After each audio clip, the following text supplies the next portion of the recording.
Hi friends, welcome to Emmy food channel. இன்றைக்கி நம்ம சேனலில் சிக்கன் ஒயிட் கிரேவி எப்படி செய்யுதுன்னு பார்க்கலாம். இது வந்து சிம்பிளாக இருக்கும், ஆனால் ரொம்ப டேஸ்ட்டாக எம்மியாக இருக்கும். வாங்க இது எப்படி செய்யுதுன்னு பார்க்கலாம். ஃபஸ்ட்டு அடுப்பத்தை வச்சு கடாய் வச்சுக்கலாம். கடாய் காஞ்சதும் எண்ணெய் ஆட் பண்ணிடலாம்.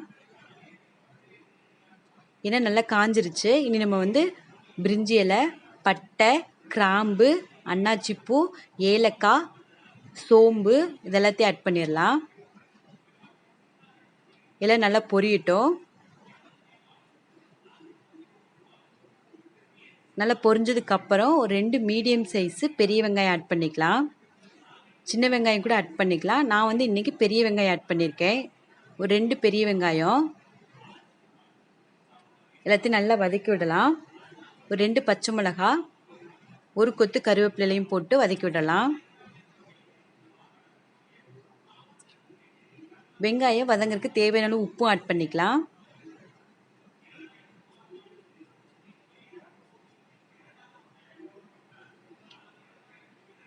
வெங்காயம் நல்லா வதங்கினதுக்கப்புறம் ஒரு 2 டேபிள் ஸ்பூன் அளவுக்கு இஞ்சி பூண்டு பேஸ்ட் ஆட் பண்ணிடலாம். எல்லாம் பச்சை ஸ்மெல் போகிற அளவுக்கு நல்லா வதக்கி விட்டுறலாம். நல்லா வதங்கினதுக்கப்புறம் ஒரு தக்காளி ஆட் பண்ணியிருக்கேன். அதையும் நல்லா வதக்கி விட்டுறலாம். வெங்காயம் தக்காளியில் நல்லா வதங்கணும், அப்போ தான் குழம்பு டேஸ்ட்டாக இருக்கும். ஒரு 3/4 கிலோ அளவு சிக்கனை நான் நல்லா உப்பு மஞ்சள் போட்டு வாஷ் பண்ணி எடுத்திருக்கேன். நான் அதையும் ஆட் பண்ணிடலாம். இது வந்து பிராய்லர் சிக்கன் தான் இன்றைக்கி. நாட்டுக்கோழிலையும் செஞ்சால் இந்த கிரேவி செம்மையாக இருக்கும்.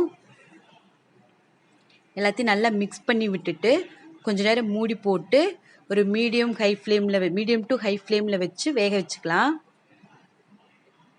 அப்படியே நல்லா வதங்கிட்டு இருக்கட்டும். அந்த கேப்பில் நம்ம ஒயிட் கிரேவிக்கு இந்த பேஸ்ட் ரெடி பண்ணுவோம். அதுக்கு ஒரு அரை மூடி அளவு தேங்காய், காரத்துக்கு தகுந்த மாதிரி பச்சை மிளகா, வேறு எதுவும் மசாலா ஆட் பண்ண மாட்டோம், அதனால் பச்சை மிளகா நிறைய எடுத்துக்கோங்க. அப்புறம் முந்திரி வந்து ஒரு 10லேருந்து 15 வரைக்கும் எடுத்திருக்கேன். அதை ஒரு 10 நிமிஷம் ஊற வச்சுருக்கேன்.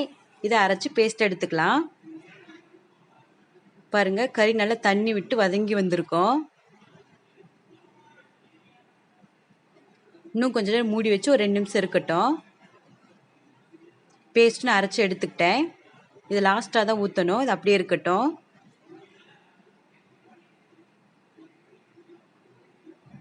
நல்லா தண்ணி விட்டு நல்லா வதங்கிடுச்சு.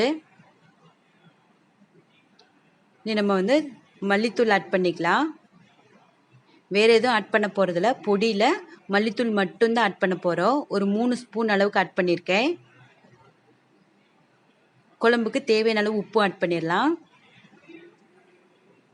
எல்லாத்தையும் ஆட் பண்ணிவிட்டு நல்லா மிக்ஸ் பண்ணி விட்டு அதோடைய பச்சை ஸ்மெல் போகிற வரைக்கும் 2-3 நிமிஷத்துக்கு அது வதங்கிட்டு இருக்கட்டும்.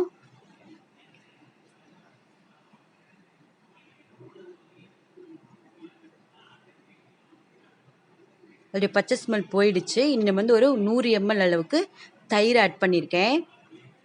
தயிர் வந்து புளிக்காத தயிராக இருக்கணும், அப்போ தான் குழம்பு நல்லா டேஸ்ட்டாக இருக்கும், இல்லைன்னா புளிப்பு சுவை வந்துடும். தண்ணி எதுவும் ஆட் பண்ணல. அந்த தயிர் கறியிலேருந்து வந்த தண்ணி அதுவே கரெக்டாக இருக்குது கறி வேகிறதுக்கு. இப்போ வெந்துருச்சான்னு செக் பண்ணி பார்ப்போம். கறி வந்து ஒரு 3/4 அளவு வெந்தால் போதும். நம்ம அரைச்சி வச்சுருக்கிற அந்த பேஸ்ட் ஆட் பண்ணிடலாம். கறி ஒரு 80% அளவுக்கு நல்லா வெந்திருக்கு. நீ நம்ம அரைச்சி வச்ச தேங்காய், முந்திரி, பச்சை மிளகா அந்த பேஸ்ட்டை ஆட் பண்ணிடலாம். நம்ம காரத்துக்கு வந்து பச்சை மிளகா மட்டும்தான் ஆட் பண்ண போகிறோம், அதனால் நீங்கள் தேவையான அளவு ஆட் பண்ணிக்கங்க. தண்ணி ரொம்ப விட வேண்டாம், கொஞ்சம் கிரேவியாட்ட தான் இருக்கணும்.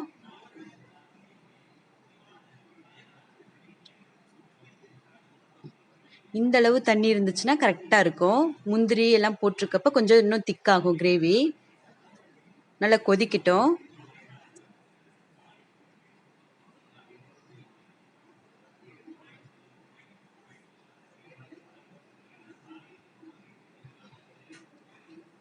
குழம்பு நல்லா கொதிச்சிட்ருக்கு.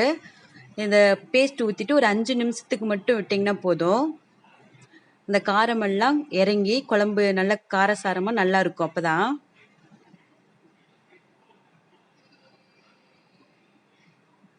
நல்லா கறி வெந்துருச்சு.